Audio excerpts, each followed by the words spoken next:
दोस्तों, संगम नगरी प्रयागराज में महाकुंभ 2025 का आयोजन शुरू हो चुका है और अभी तक करोड़ों लोग गंगा में डुबकी लगा चुके हैं।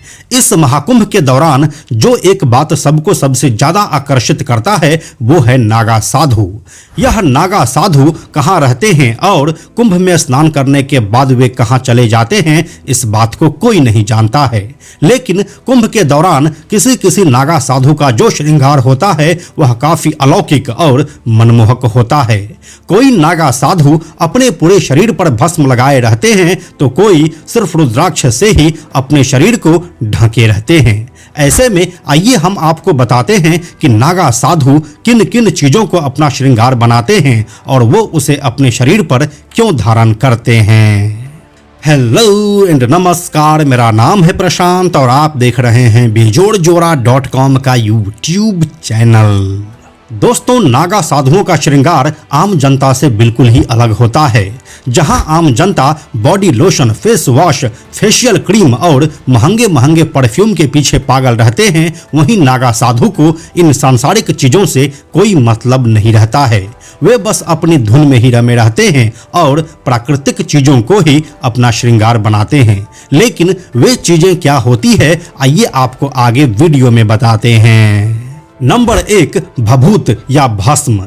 नागा साधु प्रतिदिन स्नान के बाद अपने शरीर के ऊपर भस्म लगाते हैं। ये भस्म अधिकांश समय वे किसी शमशान भूमि से उठाते हैं जो मुर्दों के जलने का अवशेष होता है, और अगर वह नहीं मिल पाता है तो वे खुद ही हवन कुंड में भस्म बनाते हैं और फिर उसे अपने शरीर पर लगाते हैं। नंबर 2, लंगोट। दोस्तों, कुछ नागा तो ऐसे होते हैं कि वे अपने भभूत को ही लंगोट मानते हैं, मगर आम जीवन में किसी को असहज ना लगे इसीलिए वो कपड़े का लंगोट धारण करते हैं। नंबर 3, रुद्राक्ष। नागा साधुओं का सबसे प्रिय आभूषण रुद्राक्ष को ही माना जाता है। नागा साधु इसे भगवान शिव का प्रतीक मानते हैं और इसीलिए सभी नागा साधु अधिक से अधिक संख्या में इसे अपने शरीर पर धारण करते हैं। नंबर 4, चंदन, रोली और हल्दी। दोस्तों, हर एक नागा साधु को अपने माथे पर तिलक लगाना अनिवार्य होता है और इसके लिए वे अपने माथे पर हल्दी, चंदन और रोली का लेप या तिलक लगाते हैं। नंबर 5, उनके पैरों का कड़ा। दोस्तों, कुछ नागा साधु अपने पैरों में लोहे का कड़ा या छल्ला अवश्य पहनते हैं। कुछ नागा ऐसे भी होते हैं जो अपने पैरों में पीतल, तांबे या चांदी के कड़े भी पहनते हैं। नंबर 6, हाथों का कड़ा। सभी नागा साधु अपने हाथों में लोहा, तांबा, पीतल, सोना या चांदी का कड़ा जरूर पहनते हैं। नंबर 7, अंगूठी। नागा साधु अंगूठी को काफी पसंद करते हैं। वे रत्नों की माला के साथ अंगूठी अपने उंगलियों में तो पहनते ही हैं, लेकिन कुछ नागा ऐसे भी होते हैं जो इन अंगूठियों को अपनी जटाओं में भी सजाते हैं। नंबर 8, कानों में कुंडल।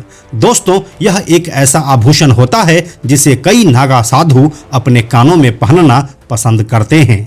नागा साधु अपने कानों में बड़े बड़े कुंडल धारण करते हैं जो सोना, चांदी, पीतल या फिर अन्य धातुओं से बना होता है। नंबर 9, फूलों की माला। फूलों का माला नागाओं का सबसे प्रिय श्रृंगार में से एक है।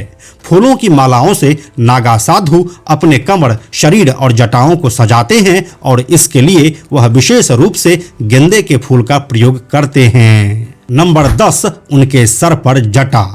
नागा साधुओं के सर के ऊपर सामान्य बाल के जगह बड़े बड़े जटा होते हैं जो इन साधुओं की सबसे बड़ी पहचान होती है। जब किसी नागा साधु के गुरु का देहांत हो जाता है तभी वह अपनी जटा कटवाते हैं। वह अक्सर अपनी जटाओं पर फूल, बेणी और कई तरह के रत्न लगाए रहते हैं। नंबर 11, आंखों का काजल। नागा साधु काजल जरूर लगाते हैं और यह कोई बाजार से खरीदा हुआ काजल नहीं होता है, बल्कि वे खुद काजल बनाते हैं और उसे अपनी आंखों में सजाते हैं। नंबर 12, अर्धचंद्र। नागा साधु शिव भक्त होने की वजह से अपनी जटाओं में अर्धचंद्र धारण करते हैं। ये अर्धचंद्र लोहा, तांबा, पीतल, सोना या फिर चांदी का बना होता है। नंबर 13, डमरू। क्योंकि नागा साधु अपने आप को शिव का उपासक मानते हैं, इसलिए वह महादेव के प्रतीक के रूप में डमरू भी अपने साथ ही रखते हैं। नंबर 14, लोहे का चिमटा। दोस्तों, प्रत्येक नागा साधु के पास आपको चिमटा जरूर दिख जाएगा। नागा साधु इसे कई तरह से इस्तेमाल करते हैं। ये धुनी रमाने के साथ शस्त्र के रूप में भी प्रयोग होता है। वह इसी से लोगों को कई बार आशीर्वाद भी देते हैं। और अभी चल रहे महाकुंभ में आपने देखा होगा कि एक नागा साधु अपनी इसी चिमटे से एक यूट्यूब पत्रकार को फालतू से सवाल पूछने पर पीट भी दिया था। इन सब के अलावा नागा साधु अपने साथ कुछ अस्त्र और शस्त्र भी रखते हैं, जैसे कि फरसा, तलवार, त्रिशूल और लाठी के साथ भाला इसमें मुख्य होता है। ये सब नागा साधु का श्रृंगार होता है, जो अपने आप में ही अलौकिक दिखता है। तो यही थी दोस्तों नागा साधुओं के श्रृंगार के बारे में पूरी जानकारी। यह जानकारी अगर आपको अच्छी लगी है तो कमेंट में हर हर महादेव जरूर लिखिए। हम जल्दी मिलते हैं आपसे एक नए कहानी के साथ में हम आपको यह भी बताते चलें कि आप में से 97% ऐसे लोग हैं जो हमारे वीडियोस को देखते तो हैं, लेकिन हमारे चैनल को सब्सक्राइब नहीं करते हैं। ऐसे लोगों से हमारी हाथ जोड़कर विनती है कि अगर आपको हमारे वीडियोस पसंद आ रहे हैं तो आप बेजोड़ जोड़ा के इस चैनल को सब्सक्राइब जरूर कर लीजिए। साथ ही बेजोड़ जोड़ा नाम से हमारा एक एक्स अकाउंट है, यानी कि ट्विटर अकाउंट है, आप उसे भी फॉलो जरूर कीजिए। यह वीडियो अगर आपको पसंद आया तो इसे लाइक और शेयर जरूर करें।